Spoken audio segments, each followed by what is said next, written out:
শীতের সময় এই রান্নাটা কারা কারা করো? ছোটবেলায় প্রায়ই মা এই রান্নাটা করতো জলখাবারে।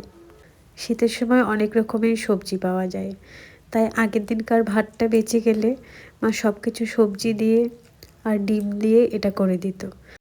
আর গরমের দিনে তো হতো না, কেন কি গরমের দিনে ভাতটা নষ্ট হয়ে যায় জল না দিয়ে রাখলে। তাই গরমের দিনে পান্তা আর শীতের দিনে এই ভাত ভাজা। দারুণ একটা জলখাবার, এর সঙ্গে আর কিছু দরকার হয় না। আজকে আমি রান্না করেছিলাম মিক্স ডাল সবজি দিয়ে আর ছোট ছোট মাছ। ডালটা দু জায়গায় ভাগ করে রেখেছিলাম, কারণ রাতে তড়কা করব, আর এখন সবজি ডাল। আমি না সব মাছ চিনি না, তাই মাছগুলোর নামও বলতে পারলাম না। আমি কিছু কিছু মাছই চিনি, খুব কম। আর আমি রান্নাও করি খুব সিম্পল, মানে খুব কম মশলায় যেটা হয়। এভাবে মাখিয়ে কলা পাতায় দিলেও দারুণ লাগে।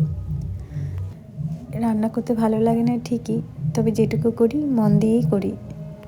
সব থেকে বিরক্ত করতে হচ্ছে কাটা বাছা ধোয়া, তাই না? আচ্ছা, তোমাদের কার কার এমন মনে হয় বলো তো? জানি সবার এটা মনে হয় না, কিন্তু জীবনের এই ছোট ছোট কাজগুলো সবারই জানা দরকার।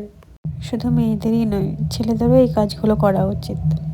এই কাজগুলো ভালো না লাগলেও করতে হবে, কারণ আমরা মানুষ হয়ে জন্ম নিয়েছি, আমাদের খিদে পায়, আমাদের রান্না করেই খেতে হবে। এগুলোর জন্য আমরা সবসময় মাদের উপরেই ভরসা করে থাকি, মা কখন রান্না করে দেবে, খাবো। মা অসুস্থ হয়ে পড়লেও মায়ের এইটুকু চিন্তা হবে না যে আমার ছেলে মেয়েগুলো কী খাবে, আমাকে রান্না করতে হবে। হ্যাঁ জানি এখন অনলাইনে খাবার পাওয়া যায়, কিন্তু সব জায়গায় এটা পাওয়া যায় না।